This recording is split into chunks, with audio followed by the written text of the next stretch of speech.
What if the most powerful force in your life isn't something you can see, but something you've forgotten how to feel? It's not ambition, not money, not even pain. It's the quiet, stubborn pulse beneath everything. The will to grow, to rise, again, to live. Not just survive, but live. You've seen it. A blade of grass crushed underfoot, its green head bent to the dust.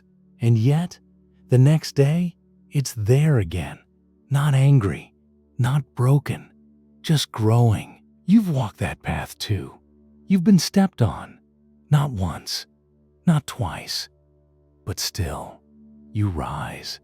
A bird once asked the blade, "Why do you keep growing? They trample you. They destroy you. Does it not hurt?" And the blade said, "I do not measure my worth by their footsteps. I measure it by my own will to rise. Let them pass. Let them go. I will grow, not as a thorn, not as a weapon, but as a blade, soft, green, and unbroken." You know this feeling. You've felt it. When you woke up after a long night and the world still asked for your strength. When you were tired, so tired, but still got up, still fed the child, still spoke kindly, still showed up. That is not duty. That is dharma, not ritual, not rule, but life force, the quiet fire that says, "This is not the end. I am not done." Look at the Sharavati River. It does not ask permission. It does not wait for calm.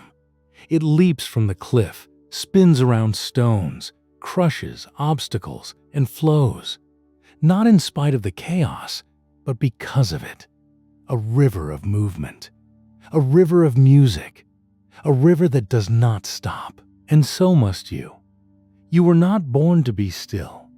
You were born to flow, to rise, to grow, even when no one sees, even when no one cares. When the world says, "You are not enough," the blade says, "I am not here to be enough for you. I am here to be enough for myself." And that is the truth. Not a dream of power, not a dream of fame, but a dream of being, of living with such fullness, such quiet joy, that even your pain becomes part of the flow. Bhagirath dreamed this dream, not for himself, not for glory, but for a land without water, for people who had lost hope.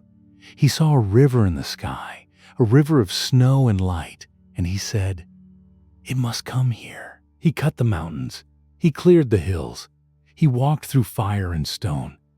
And when the Ganga fell, not in anger, but in grace, the earth trembled with life. That is not magic. That is dharma, not a prayer, not a chant, but the force of a mind that refuses to accept the limits of what is. And now, you are not far from that. You are not too old. You are not too broken.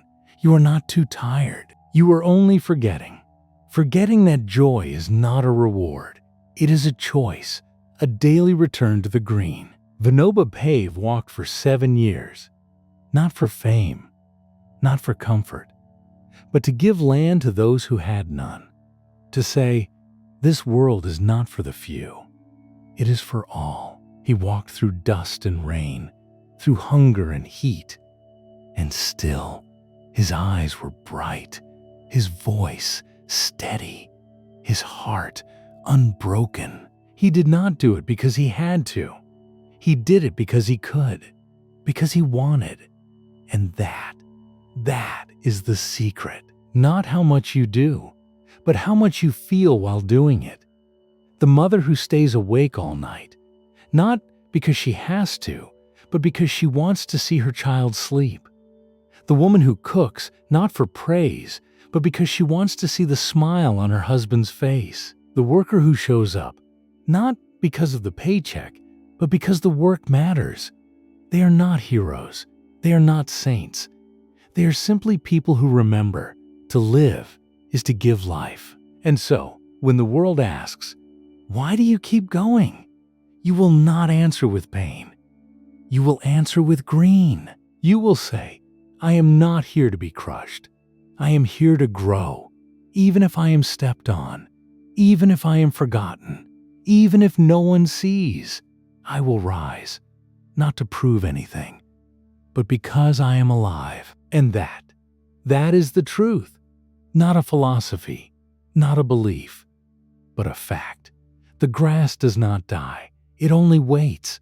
And when the time comes, it grows again and again. And so will you. Because life is not about surviving the weight. It's about carrying it and still choosing to grow. That is dharma. That is ojas. That is you. And it is enough. There is a moment just before dawn when the world is still, when the wind holds its breath, when the earth is not yet awake. And in that stillness, deep in the soil, a root stirs. Not in fear, not in hope, but in quiet certainty. It knows the light will come. It knows the sun will rise. It knows it is not alone. And so, you too, in your own stillness, in your own dark, are not alone. You are already growing. You are already alive. You are already enough. Just breathe. Just be. Just grow. And when the world asks, why do you keep going? Say nothing. Just be green.